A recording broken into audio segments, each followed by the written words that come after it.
A viagem começa no vilarejo escondido de Cudillero, antes de acompanhar o litoral até a Praia das Catedrais, onde o mar Cantábrico entalhou a costa como um poderoso escultor. Depois, ela atravessa os promontórios da extremidade norte da Península Ibérica para desfrutar o sol e as ondas, e segue para a Torre de Hércules, o farol mais antigo do mundo. A parada seguinte é o Cabo Finisterra, que já foi considerado o fim do mundo.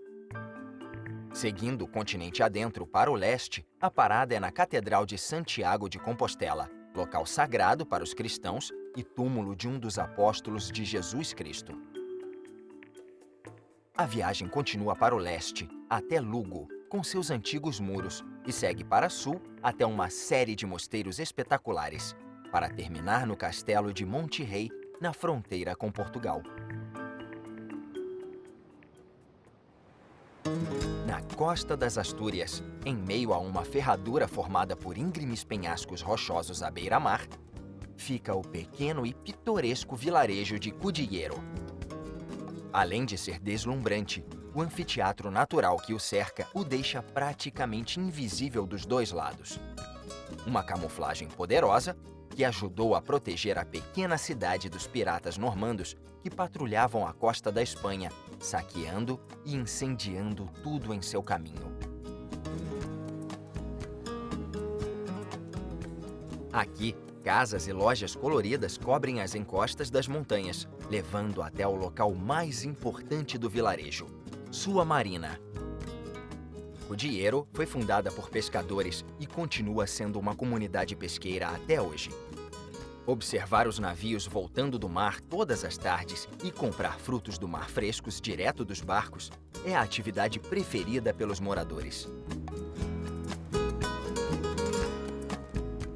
Selvagem, irregular e marcada por altos penhascos, a belíssima Costa das Astúrias era território celta antes da conquista romana da Península Ibérica, que passou a ser chamada de Hispânia por César Augusto, no ano 19 a.C.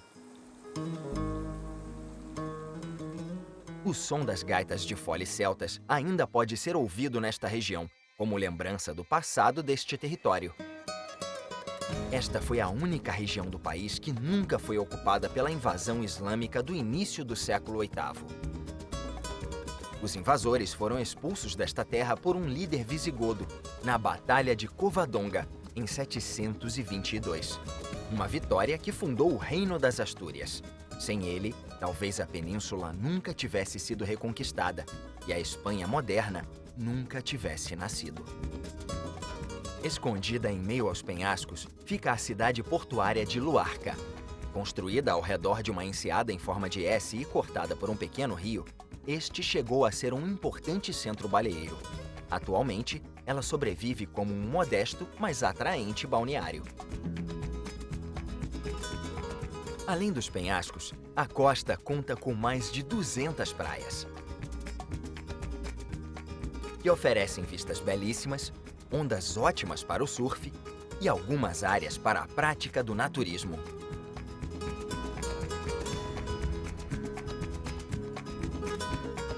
Um pouco mais a oeste, com vista para o oceano, fica a cidade de Tapia de Caçariego. Banhada pelo sol e pela maresia, com ondas o ano inteiro alimentadas por um rio subterrâneo, é um lugar perfeito para pegar uma onda, uma truta ou tirar um cochilo à tarde.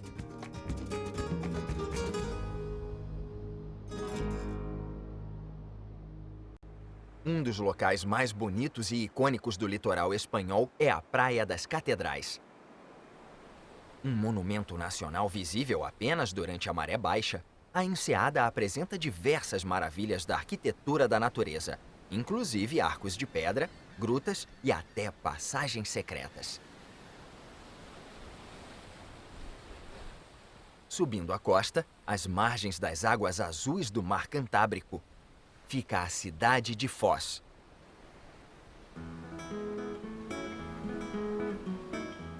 Construída na foz do rio Masma muito tempo antes da chegada dos romanos, ela foi durante séculos um dos estaleiros mais importantes do noroeste da Espanha.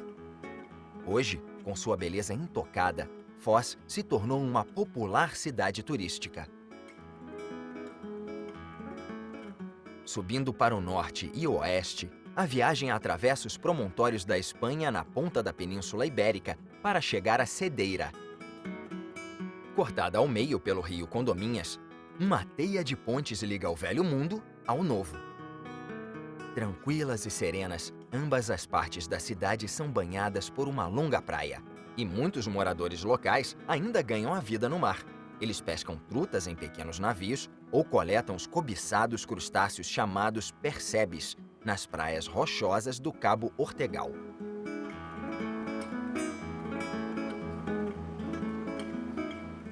Indo para o sul ao longo da costa, o destino é a Praia de Valdovinho.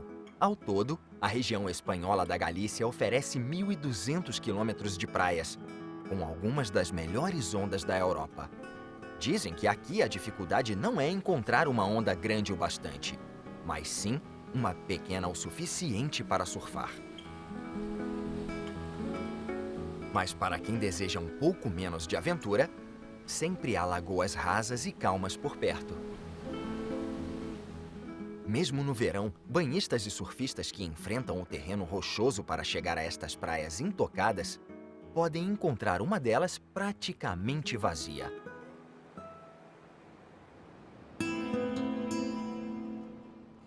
Um pouco mais ao sul, fica a cidade estaleiro de Ferrol, onde dois castelos idênticos protegem a entrada do porto da terra natal do ditador Francisco Franco e também do líder socialista Pablo Iglesias.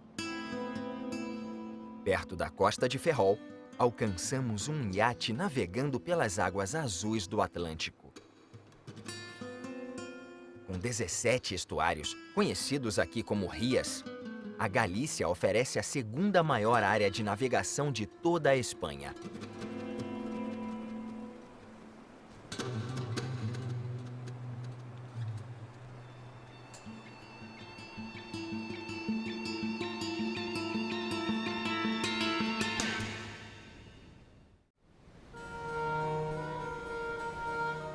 Em uma península rochosa na entrada do Porto da Corunha, fica a imponente Torre de Hércules.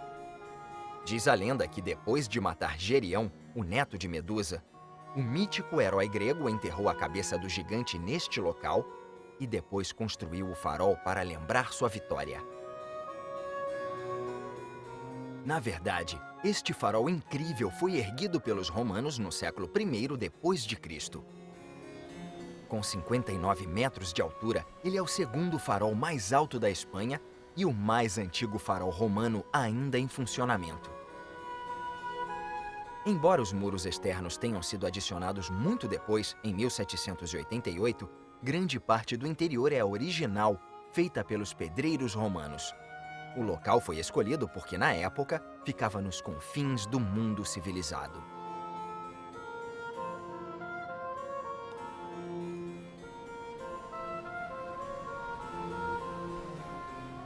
Quase 2.000 anos depois, os visitantes ainda podem subir os 234 degraus até o topo e admirar a belíssima costa espanhola e a cidade da Corunha.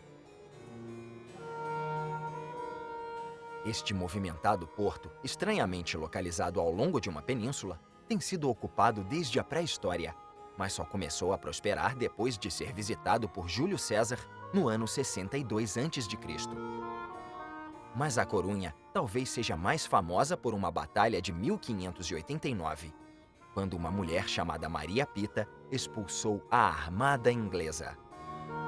Ela pegou a lança do marido morto, matou o porta-bandeira britânico e depois, gritando de cima do muro da cidade, convocou seu povo para derrotar as tropas inglesas lideradas pelo corsário Sir Francis Drake. A 7 quilômetros dali, atendendo a metrópole histórica há várias décadas, fica o Aeroporto da Corunha.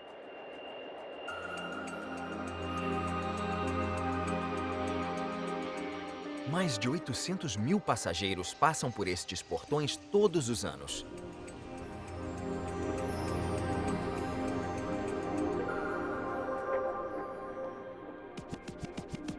Virando para o oeste e seguindo pela costa mais uma vez, o destino é o Cabo Finisterra.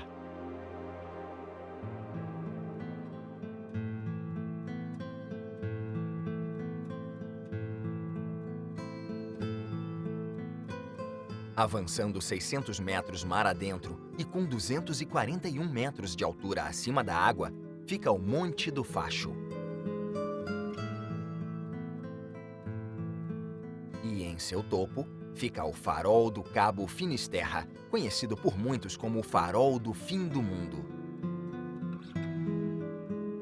Construído em 1853, seu facho de luz pode ser visto no mar a até 65 quilômetros de distância, alertando os navios sobre a costa irregular que acabou com tantas embarcações e tantas vidas que ganhou o macabro apelido de Costa da Morte. A cidade à sombra do farol é Cabo Finisterra, que significa fim da terra. Antes considerado o ponto mais ocidental da Espanha, aqui supostamente seria o fim do mundo. Ele também é a última parada para muitos peregrinos que percorrem o Caminho de Santiago. Depois de visitar o Santuário do Apóstolo em Santiago de Compostela, eles vêm para cá, onde, de acordo com a tradição, devem queimar suas roupas no farol como parte de um ritual que marca o fim de uma vida e o início de outra.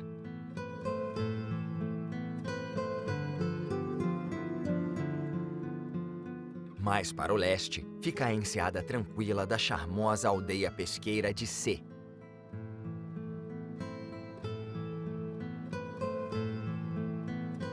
A apenas 1 hora de carro do aeroporto da Corunha, seu antigo porto é protegido por 2 fortalezas, que eram usadas para defender a baía contra ataques de piratas e corsários. Mas hoje, os únicos invasores são os turistas que vêm visitar esta bela região da Espanha. É a represa de Santa Uxia que fornece grande parte da eletricidade local. Atravessando o rio Chalias, ela foi construída em 1988, sob a direção de Juan Benet Goitia, que, além de ser engenheiro civil, foi um dos grandes escritores do século XX. Da força da água para a força do vento. A Espanha é uma das maiores produtoras de energia eólica do mundo, e a Galícia sozinha possui mais de 100 fazendas eólicas, que atualmente fornecem energia para 1,5 milhão de residências. Esta é a Catedral de Santiago de Compostela, um dos lugares mais sagrados do cristianismo e que supostamente abriga o túmulo de São Tiago Maior, um dos 12 apóstolos de Jesus Cristo.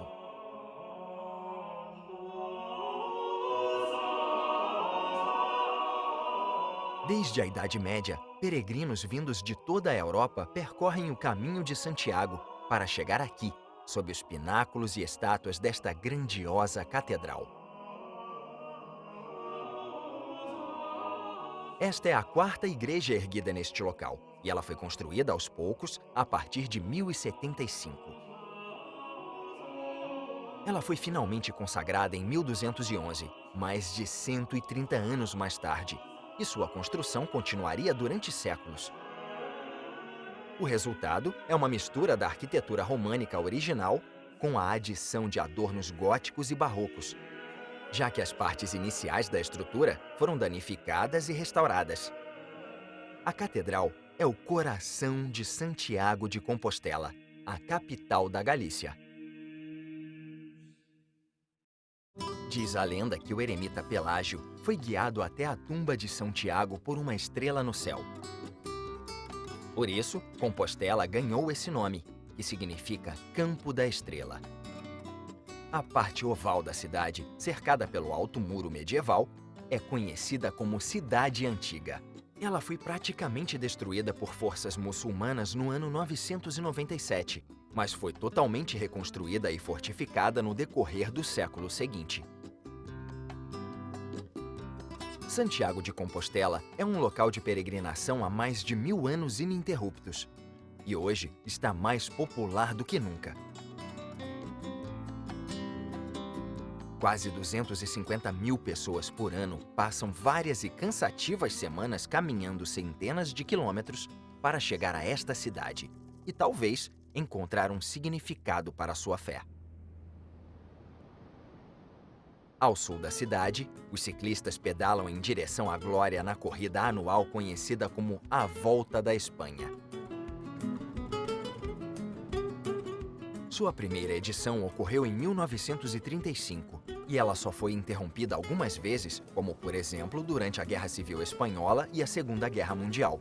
Desde então, ela acontece todos os anos sem interrupção desde 1955. É um dos eventos de maior prestígio do ciclismo e uma das 3 grandes voltas da Europa, junto com a da França e a da Itália.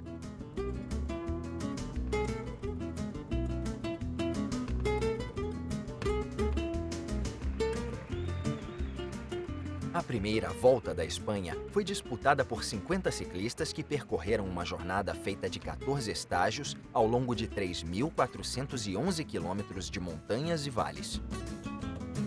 Nas edições modernas, mais de 200 ciclistas pedalam por um percurso um pouco mais curto, mas ainda brutal, de 3.181,5 quilômetros de estradas espanholas.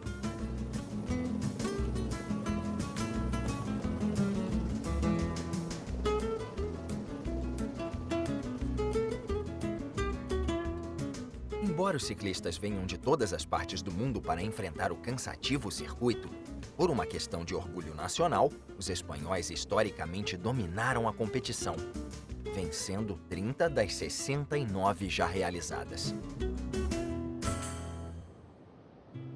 Continuando para o leste, chegamos a Lugo, a única cidade do mundo ainda completamente cercada por muralhas romanas. Elas foram construídas no século III, têm até 15 metros de altura e são pontilhadas por 71 torres e 10 portões. Os muros são feitos de conchas de pedra nas faces internas e externas, e o centro é preenchido com terra e rocha. Eles são protegidos como um patrimônio mundial e considerados os melhores exemplos de antigas fortificações militares romanas ainda existentes no mundo. Apesar do tamanho e da força dos imensos muros, Lugo foi saqueada várias vezes. Suevos, visigodos, mouros e normandos foram povos que destruíram e ocuparam a cidade. Dentro das muralhas de Lugo fica a Catedral de Santa Maria. Como Santiago de Compostela, ela foi construída aos poucos, ao longo de vários séculos, a partir de 1129.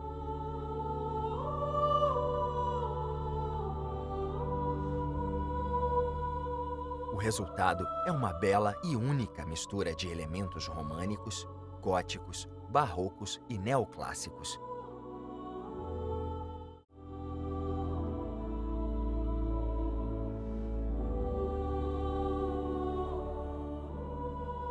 Seguindo para o sul através dos campos verdejantes do Vale do Arenteiro da Galícia, a jornada chega ao isolado e majestoso mosteiro trapista de Santa Maria de Oceira.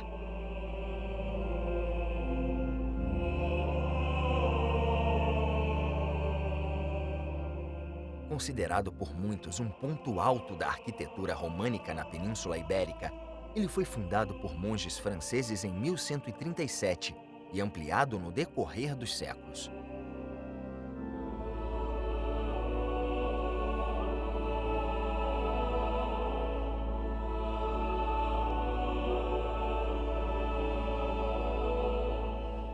O mosteiro foi destruído em 1552 por um incêndio terrível. Mas sua restauração começou logo no ano seguinte. Muito tempo depois, em 1835, os monges foram expulsos da terra após a aprovação de uma lei que privatizava todas as propriedades monásticas da Espanha. Este lugar permaneceu abandonado durante quase 100 anos, até que monges cistercienses franceses e espanhóis voltaram em 1929 e reconstruíram a igreja destruída.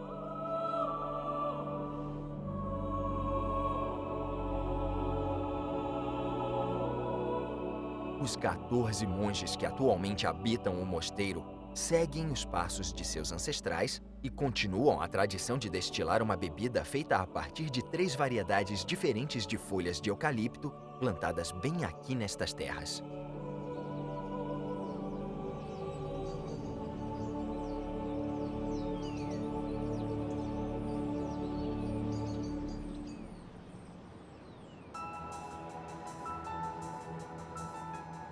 Perto daqui fica o Rio Minho, que corta a zona rural espanhola.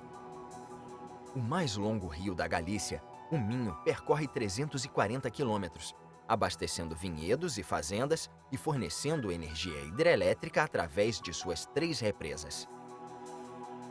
A poucos quilômetros de distância, no entanto, fica uma fonte de energia muito maior. Concluída em 2013, a represa Santo Estevo é a maior usina hidroelétrica da Galícia e gera energia para cerca de 285 mil residências.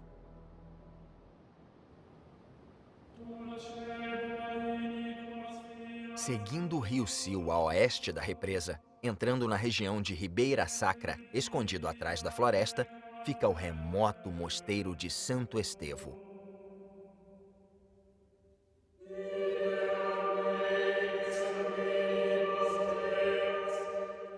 Supostamente fundado entre os séculos VI e VII, o mosteiro conta com 3 claustros diferentes em 3 estilos distintos: um românico, um gótico e um renascentista.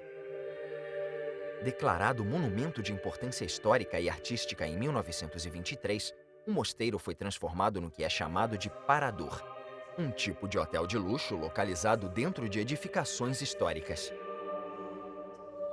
Hoje, os visitantes podem desfrutar aqui de um estilo de vida muito mais luxuoso que o daqueles monges. É possível descansar em um dos 77 quartos, passar o dia no spa ou saborear peixes recém-saídos do rio no terraço de um restaurante com vista para a floresta de castanheiras. Mas para vivenciar algo realmente antigo e suntuoso, é preciso seguir na direção da fronteira com Portugal para conhecer o mosteiro beneditino de São Salvador de Sela Nova.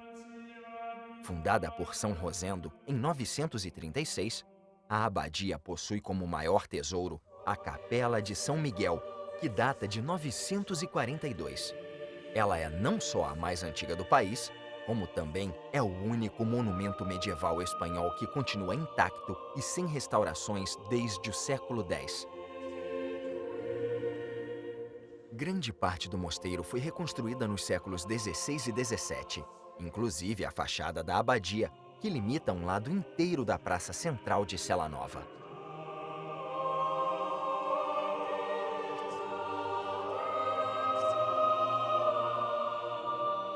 Muitos consideram o complexo do mosteiro o melhor exemplo da arquitetura barroca desta parte do norte da Espanha.